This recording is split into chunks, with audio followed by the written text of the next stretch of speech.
Game Dev Journey. Hey everyone, it's Rob here from Game Dev Journey.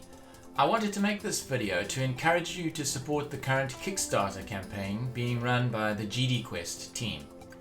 I've always been a big fan of the Godot game engine, and I've done my best to promote it and help newcomers to the engine to learn how to use it, or even show them who they can learn about it from.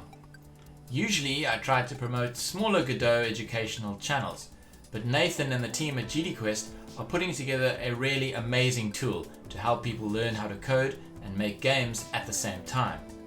It's a browser-based tool which lets you code in GDScript to make small levels and toys so that you can learn a fundamental part of game development coding, like 8-directional movement or firing a bullet or taking damage, in small stages. You avoid complexity and you gain the sweet reward of achieving something that looks great quickly.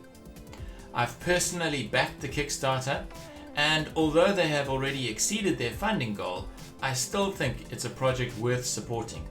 And I just want to encourage you as much as possible to support it yourself. If you can't support it financially, then just spread the word about the project, as that will help just as much. I hope that you are as excited about this project as I am. Thanks for listening, and see you all again next time.